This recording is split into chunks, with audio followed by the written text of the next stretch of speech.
Before we delve into the story, be sure to subscribe to the channel and enable notifications. Here, you will find realistic, disturbing narratives full of mysteries that many prefer not to confront.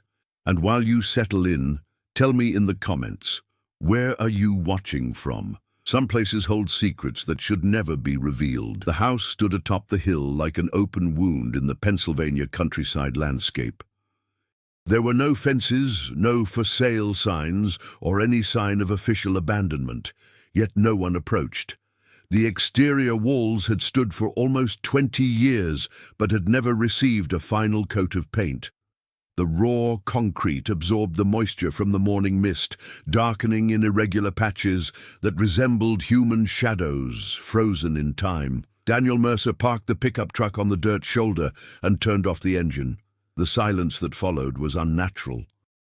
There were no birds, insects, or perceptible wind, only the distant sound of his own breathing, short and controlled. He remained inside the vehicle for a few seconds, observing the unfinished structure ahead, as if expecting it to move or to recognize him.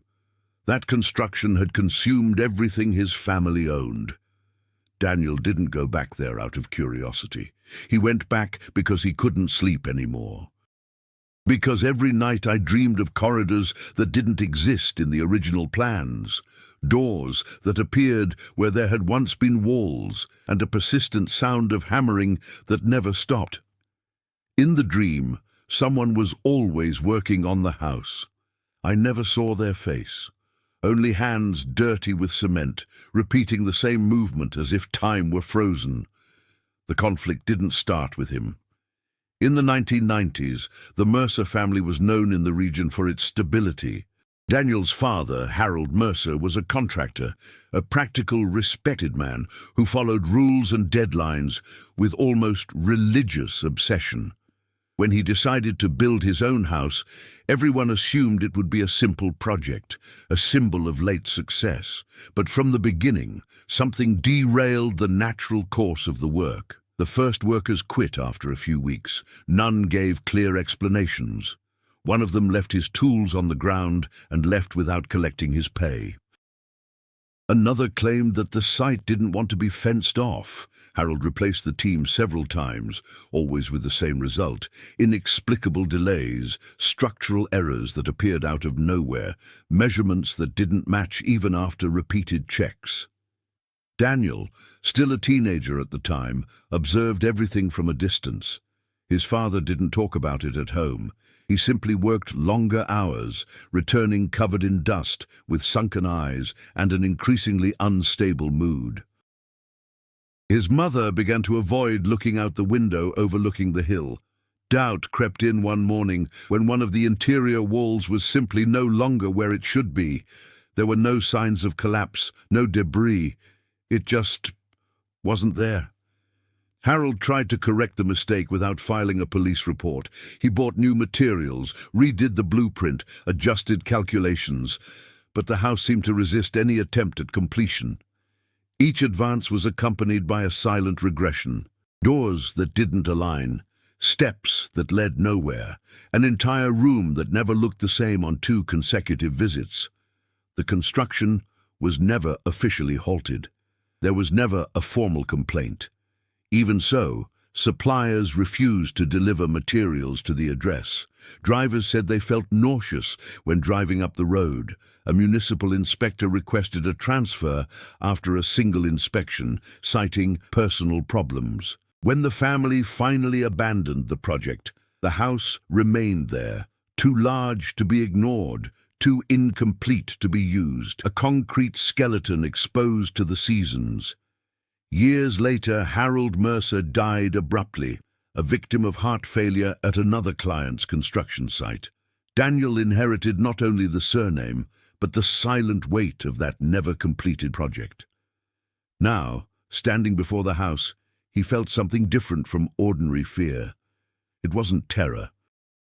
It was the unsettling feeling that the house was still under construction, even without workers, machines, or obvious noises, as if something there continued to operate beyond human reach. Daniel got out of the truck and took his first step toward the open entrance, where a door had never been installed. The concrete beneath his feet was far too cold for a summer morning, and at that moment something echoed from within the structure. Not a loud sound, not a scream, just a dry, rhythmic, deep beat, like a hammer hitting the same wall for the 1,000th time. Daniel stepped through the opening where the door should have been. The interior of the house seemed colder than the exterior, as if the structure maintained its own temperature, indifferent to the seasons. The smell of damp concrete mingled with something older, rotten wood, rust, dust accumulated over decades without ever fully settling. The ground floor was uneven. Some areas had been paved with concrete. Others remained bare earth, marked by old footprints. Daniel bent down and ran his fingers over one of them. They weren't recent marks, but neither were they faded by time. They were deep, as if the weight that had created them had been excessive. He walked down the main hallway, the one that in the original plans led to the living room. To the right, a staircase led up to the second floor, or should have. The steps changed width as they rose, making it impossible to climb without tripping. Daniel remembered his father complaining about it, swearing that the measurements were correct on paper. Still, the staircase was never corrected. The house reflected its own logic, hostile to human precision. Daniel was not a superstitious man. He grew up surrounded by construction sites, the noise of machines, calculations, and deadlines. He had become a civil engineer precisely to distance himself from the informality that had consumed his father. He had worked in large cities, dealing with clean, predictable, certified structures. Even so, inside those walls, his training seemed useless. Nothing obeyed the laws he knew. The world around the house also bore the marks of that failed project. The small town of Briar Hollow survived on agriculture and basic services. Few new residents arrived, even fewer stayed. Everyone knew the house on the hill, even if they avoided talking about it directly. They referred to it as that thing, or Mercer's place. When Daniel had parked in town earlier to buy fuel, he felt the stares, not of curiosity but of recognition. Someone murmured his last name at the store counter. Another person made the sign of the cross as they watched him leave. No one tried to talk to him. The antagonist's figure was unclear, and that made everything worse. There was no obvious villain, no enemy with a face or declared intentions. The antagonism came from the space, the house itself, and the legacy left by Harold Mercer.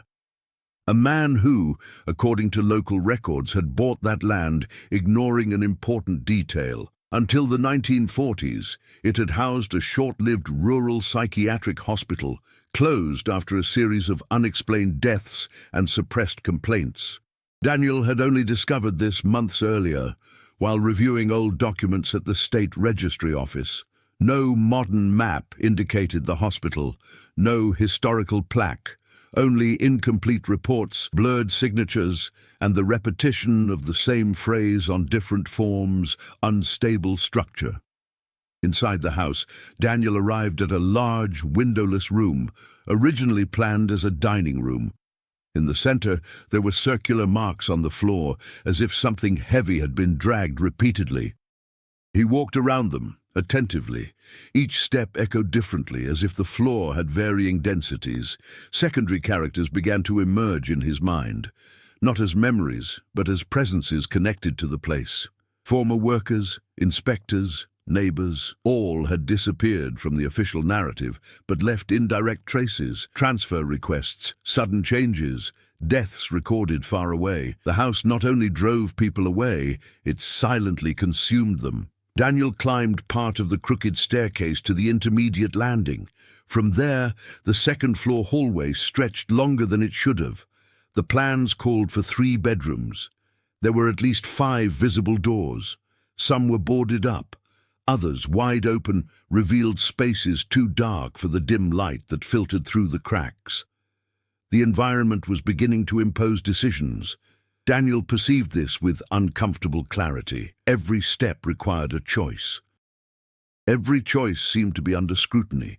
At the end of the corridor, a door that was not included in any architectural plans was ajar.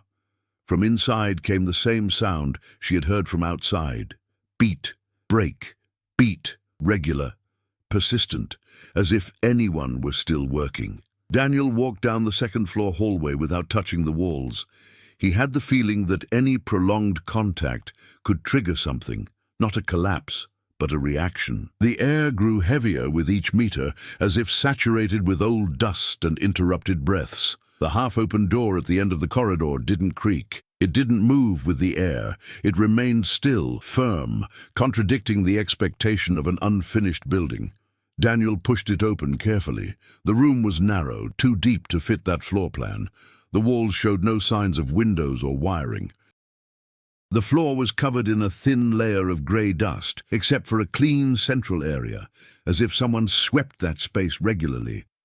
In the center, leaning against the wall, was a makeshift workbench made of thick wood, stained with dark splashes, and there, finally, the sound ceased. Daniel stood still, waiting for the heartbeat to return. Nothing, only his own heart, racing. He took a few steps forward and examined the workbench. Tools were neatly arranged: hammer, chisel, level, old metal tape measure, all clean, none rusty, none covered in dust. It didn't make sense. He bent down to examine the floor. The marks weren't just from dragging. There were lines etched into the concrete, like measurements taken countless times, always at the same spot. A geometric obsession. Daniel recognized the pattern, not that of an amateur, but of someone trying to correct something that kept going wrong. A new obstacle presented itself when he tried to leave the room. The hallway seemed different, shorter. The side doors weren't where they should be. Daniel stopped, took a deep breath and looked back. The door he had entered through was still there, but now it seemed farther away than seconds before. The house was being reorganized. He moved toward the first door on the left. Upon opening it, he found a partially completed room. The interior walls displayed pencil marks, numbers, arrows, and technical notes. They weren't recent. He recognized the handwriting immediately. It belonged to his father. Harold Mercer had documented attempts at corrections, reworked angles, calculations hastily scribbled. On one of the walls, a phrase was repeated in different sizes, written with increasing force. "It doesn't close." Daniel felt his stomach clench. The conflict was gaining a new layer. This wasn't just a house that refused to be finished. It was a project that demanded something in return. Every attempt to complete the structure seemed to provoke a response, as if the construction needed to remain unfinished to continue functioning. He heard footsteps, not behind him, above him. The third level wasn't recorded. Still, the sound was unmistakable. Human weight, moving slowly. Daniel approached the stairs and noticed that new steps had appeared above the landing, where there had previously been only a rough slab. The house offered a path. Secondary characters began to assume clear roles in that invisible conflict. The father, who had insisted on ending the relationship, the city, which had learned to distance itself, the workers who had retreated before it was too late. Daniel was the only one who had returned with enough knowledge to understand part of the mistake and enough arrogance to try to correct it. He went up. On the new floor, the ceiling was lower. The walls converged slightly, forcing a curved posture. In the center of the space, there was an incomplete circular structure like a core. There, the concrete looked newer, darker, as if it had been worked on recently. And then the sound returned. This time, it was coming from all sides. Irregular beats, chisels scraping, a continuous effort to adjust something that never quite aligned. Daniel understood with disturbing clarity. The house was not being built. It was being corrected, and each person who had tried to finish it had become part of that process. Daniel sensed the pressure even before identifying it as fear. It wasn't panic. It was urgency. The space on the third level seemed to gradually shrink, not visibly, but perceptibly in his body. His shoulders scraped against the walls. Breathing required more effort. Standing still felt like being slowly pushed toward the center of the circular structure. He retreated to the stairs. The steps were still there, but they bore small, recent cracks, as if they had been hastily assembled. The house didn't want him to linger there for long. It offered paths, but demanded immediate decisions.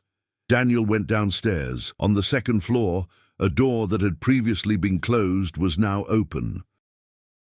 A strong, metallic smell emanated from within. He entered and found an old makeshift bathroom, something that hadn't been included in any of the plans.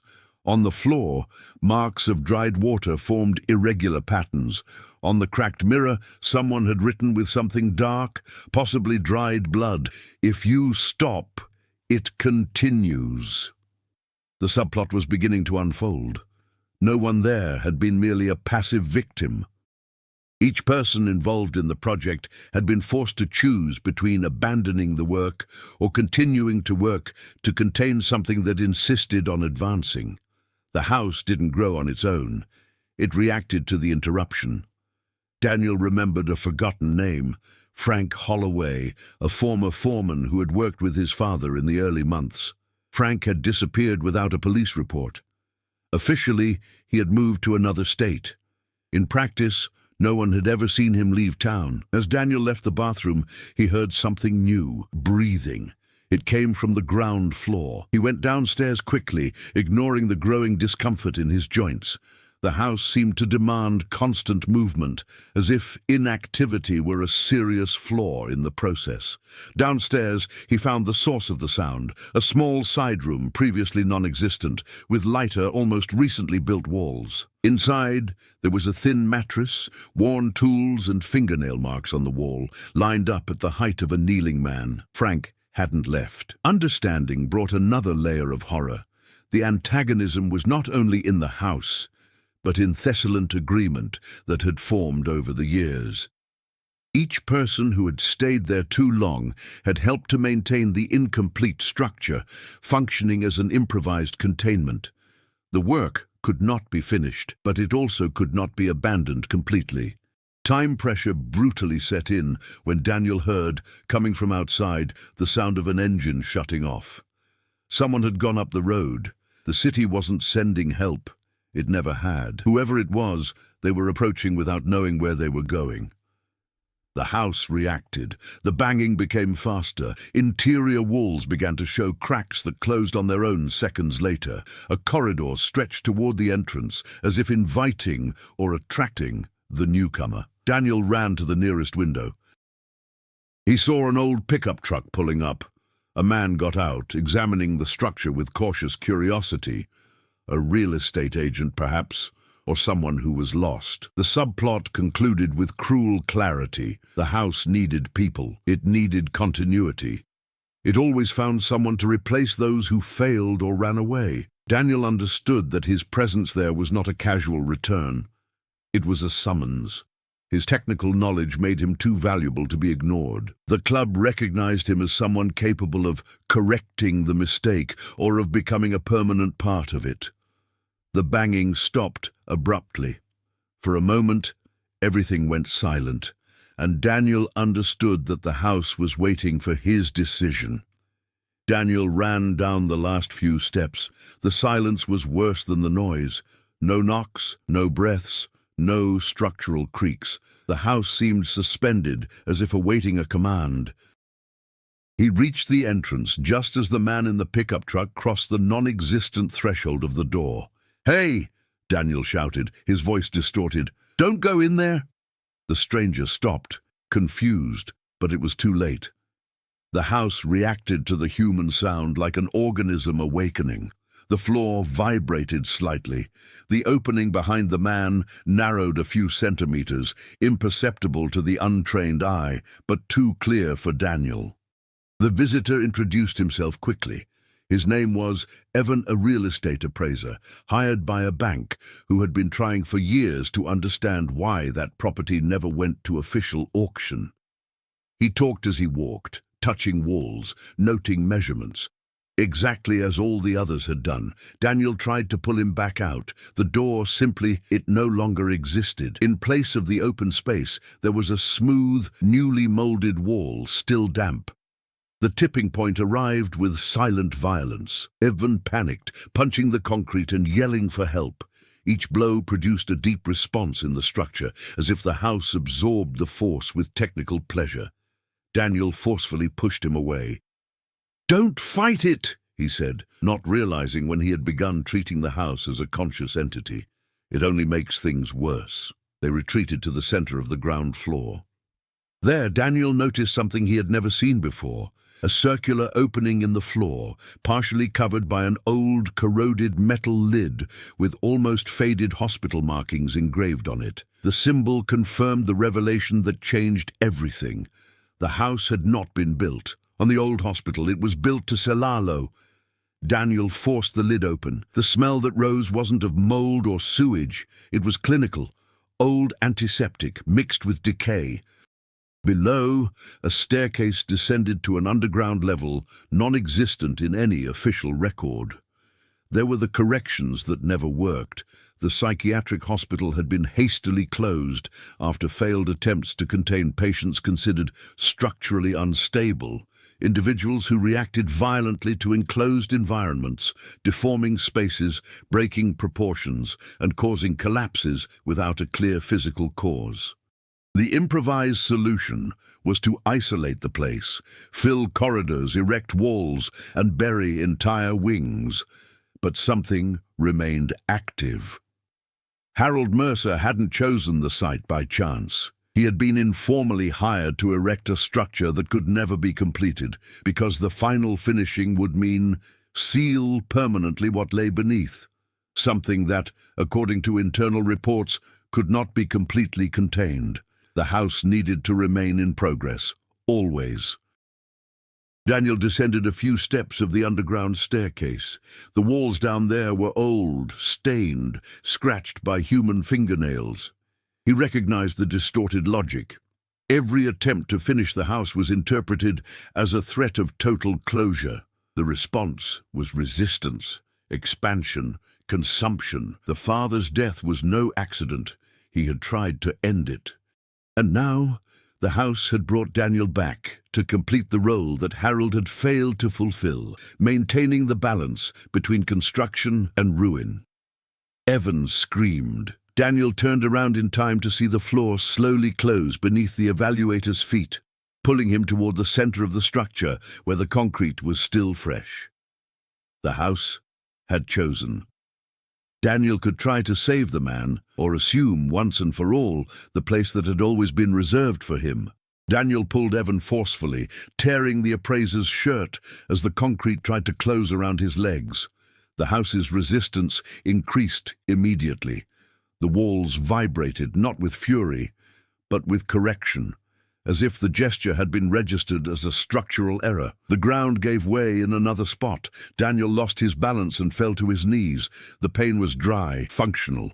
Evan managed to free himself, crawling backward, breathing in uncontrolled sobs. The house responded by closing the central circle, sealing the opening to the underground with a thick layer of fresh concrete. Daniel's choice came at an immediate cost. The sound is back. No more rhythmic hammering, but internal crackling, like bones realigning. The structure began to adjust to the new scenario. 2 living occupants, only one willing to remain. The ground floor walls shifted a few centimeters, narrowing the space. The house was recalculating. Evan had an emotional breakdown. He tried to turn on his cell phone, but there was no signal. He screamed, cried, ran around in circles until he was exhausted. Each extreme reaction seemed to fuel the instability of the environment. Daniel quickly recognized the pattern. If you run, she changes. If you shout, she answers, he said, holding Evan by the shoulders. Stay still. Reluctantly, Evan obeyed. The concrete stopped moving.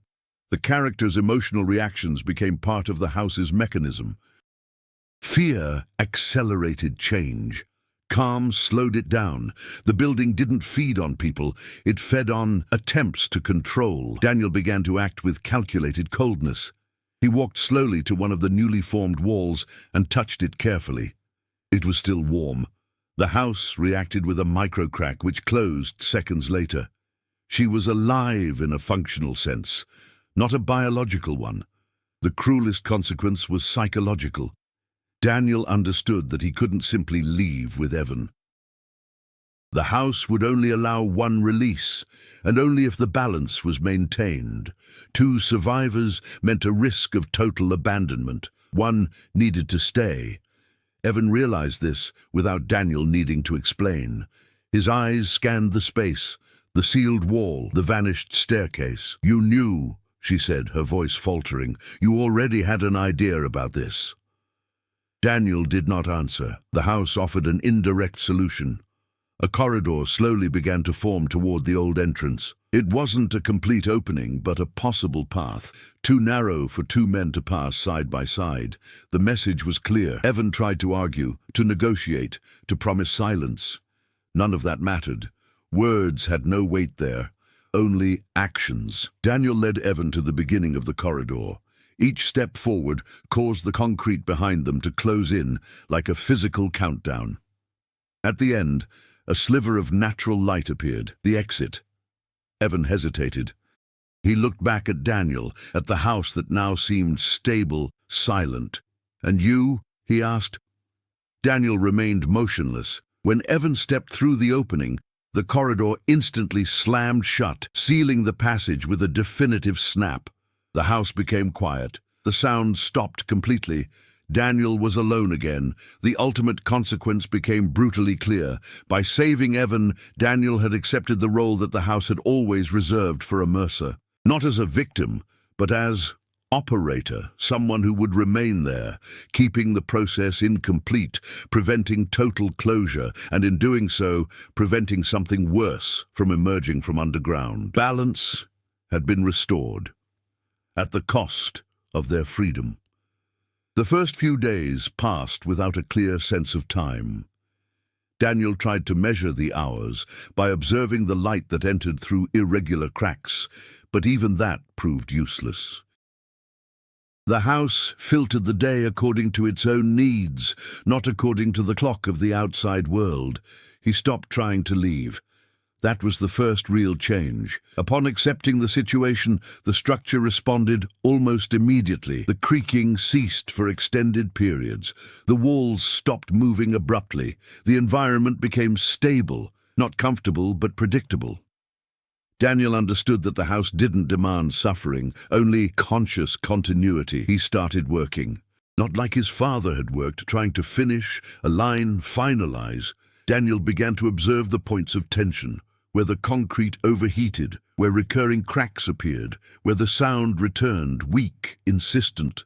Instead of fixing it, it was worth it, created detours. He deliberately left walls incomplete. He kept false doors, steps that led nowhere.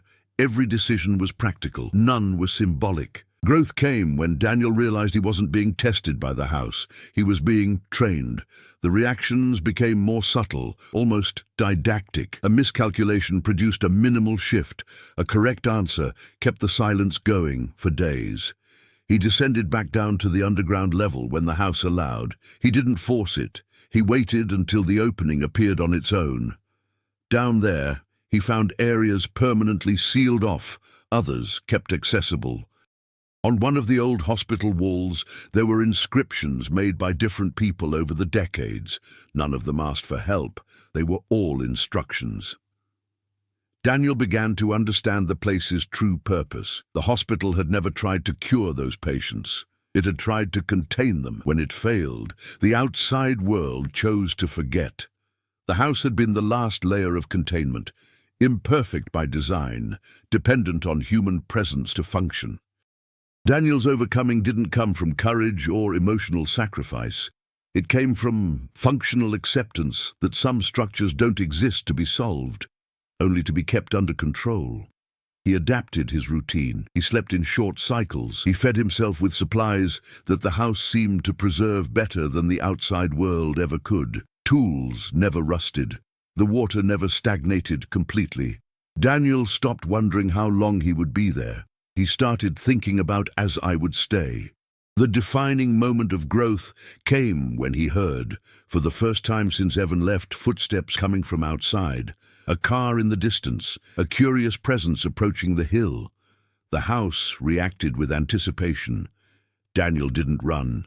He didn't hide.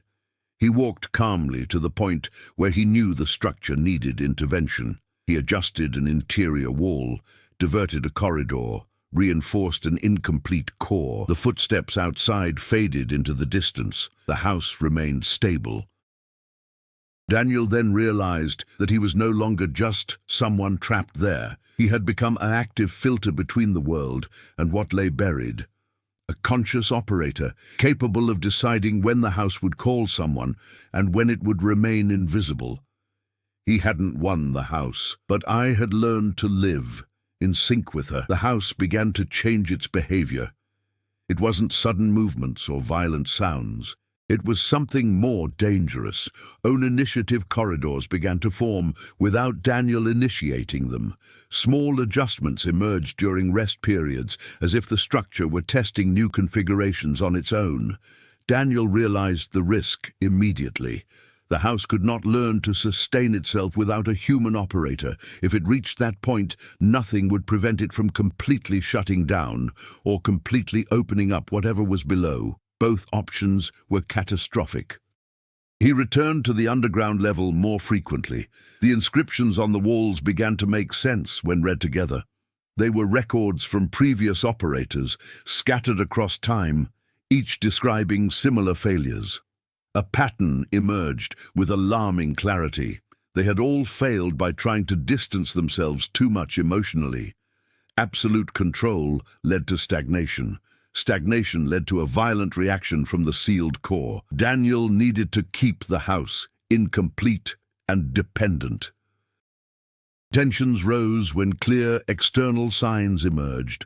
Distant lights at night, drones flying over the hill, a renewed interest from the town, likely sparked by Evan's account. The house reacted to each external approach with more aggressive adjustments, forming corridors of attraction, as if it wanted to secure replacements. Daniel began working against the very space itself. He deliberately created flaws in critical areas. He opened micro cracks to relieve pressure. He diverted paths that would lead visitors directly to the core. Every action required extreme precision. One mistake could trigger a complete shutdown. The event that accelerated everything occurred when Daniel found, in the deepest underground area, a wing that had never been opened. The walls there were intact, smooth, as if they had been molded yesterday. In the center, a simple mechanism, a steel door with clear hospital markings. Final wing, permanent isolation. The house was trying to finish what it had started decades before. Daniel understood that the climax was approaching. Either the house would manage to completely seal the core, becoming stable and autonomous, releasing what was contained, or it would structurally collapse, opening all levels at once. Both options would require a human trigger. External pressure became immediate when sirens blared in the distance. Authorities surged up the road, drawn by complaints, drones, and thermal images. The house responded by quickly forming a direct path to the final wing, as if seeking witnesses. Daniel made his decision. He wouldn't try to run away. He wouldn't call for help. He wouldn't allow a replacement. The only way to prevent the automatic termination was intervene at the exact moment, using the house's own logic against her. As the footsteps drew closer outside, Daniel positioned himself before the steel door of the final wing, tools in hand, knowing that his next move would define not only his own fate, but that of what should never be completely closed or opened. The sirens outside ceased abruptly, as if the sound had been swallowed by the concrete of the hill. The house reacted immediately. The walls vibrated in unison, not as a warning, but as confirmation. The moment had arrived. Daniel positioned the metal level against the steel door of the final wing. The instrument trembled slightly, indicating a minimal deviation, just enough. The house demanded perfect alignment. This was how it was sealed. This was how it ended. He started working against that. With precise blows, Daniel created a controlled imperfection in the junction of the door and the wall. Not a large flaw, just enough to prevent it from closing completely. The response was violent. The floor beneath him sank a few centimeters, trying to force him back. He stood firm, adjusting his body weight as he had learned over the weeks. On the other side of the door, something reacted. There was no scream, no direct impact, just an absurd internal pressure, as if the space were trying to expand beyond any possible geometry. The corridor walls buckled, the ceiling descended dangerously. Daniel felt blood trickling from his nose, but he continued. The house tried another way. A corridor of attraction opened up behind him, leading directly to the main entrance. Voices echoed in the distance, police officers, firefighters, someone calling his name. The structure offered substitutes, witnesses, a quick solution. Daniel refused. He removed the level and, in a decisive move, removed part of the door's structural reinforcement. Not enough to open it, just enough to prevent any future conclusion. The core responded with full force. The entire underground vibrated. Ancient inscriptions on the walls began to crack, releasing a deep, almost organic sound. Daniel fell to his knees as a wave of pressure hit him, crushing his shoulders against the floor. That's when he realized the final twist. Whatever was contained within didn't want to come out. I wanted to stop. The instability didn't stem from an entity trying to escape, but from something kept active through decades of incomplete containment. The hospital hadn't failed to contain it. It had failed to finish. The house didn't prevent closure due to danger, but because of dependence on the human operator. The unfinished process kept the core conscious. Daniel did the one thing that no one before had dared to do. He positioned himself between the door and the sealing mechanism, using his own body as a measure of error. He adjusted the structure around himself, creating a permanent, imperfect alignment. A seal that would never be complete while he remained there. The house fell into absolute silence. The walls stopped moving.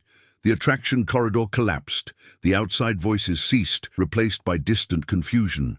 Sensors failed. Drones lost signal. The core was stabilized, not opened, not sealed, neutralized. Daniel felt the pressure gradually decrease until only the weight of his own body remained. He took a deep breath, for the first time without resistance from the environment. The house had been reconfigured, no longer as active restraint, but how functional tomb. And Daniel finally understood the extent of his transformation. He was no longer just the operator of the household. It was part of the structure. Silence remained. Not the tense silence of before, heavy with expectation and restrained movement, but a stable, heavy, definitive silence. The house no longer breathed. It didn't adjust. It didn't react. Daniel felt it in his body, as if the space had finally accepted its final form. The days have returned. Light filtered through cracks at the same time every day. The temperature didn't fluctuate drastically. The water drained with predictable regularity. The house had become, paradoxically, more habitable, not because it was finished, but because the idea of moving in had been abandoned. Outside, the world went a different way. The authorities were never able to access the interior. Reports documented critical structural instability, risk of collapse, and compromised terrain. The property was officially closed off and, shortly thereafter, removed from any urban plan. Satellites began to ignore that specific area due to recurring interference. Evan never returned. His testimony was deemed confused and emotionally compromised. He spoke of moving corridors, closing walls, and an engineer who had chosen to stay. Without physical evidence or internal records, his story became just another ignored warning. Daniel stopped counting time in weeks or months. He began measuring the passage of days by the minimal wear and tear on the tools, by the continued stability of the walls, by the fact that no knock ever echoed again. He tried to walk away once. Just a few steps toward the ancient entrance were enough to trigger a deep fissure in the sealed core. a silent, immediate warning. Daniel stepped back and the fissure closed on its own. The message was clear. The house did not hold him captive by force. He arrested him for function. He finally understood his father's mistake. Harold had believed that the sacrifice lay in finishing the work or abandoning it. He never understood the third option: remain conscious without trying to solve what wasn't meant to be solved. Daniel organized the interior space with meticulous precision, nothing that suggested excessive comfort. Nothing that invited emotional lingering beyond what was necessary. The house didn't need affection, it needed vigilance. The world above continued to grow, build, and finish. There, on the forgotten hill, something remained contained, not by concrete, but by a continuous human presence. Daniel no longer saw himself as a prisoner. Via se como limit. Years later, a new digital map began circulating among engineers and urban planners. In the area where a cartographic anomaly had previously existed, a neutral blotch emerged, devoid of data, relief, or history, just a blank space. The residents of Briar Hollow learned to avoid the hill without anyone needing to explain why. Nothing grew there, no sound came from there. Only occasionally at night would a single faint light appear from behind a non-existent wall. It wasn't moving. He didn't blink, as if someone were awake, waiting. If this story left you with the feeling that some things shouldn't be concluded, you're not alone. There are places, decisions, and structures that only remain safe as long as someone chooses to watch over them, not resolve them. Share in the comments. What do you think lies behind abandoned construction projects, condemned buildings, and houses that no one finishes? Do you believe that every mystery needs a solution, or do some just need to be contained? If you enjoyed this story, like, share, and subscribe to the channel for more realistic stories with a macabre atmosphere, where true terror comes not from monsters, but from human choices. And now say, where are you watching from? And what part of this story disturbed you the most?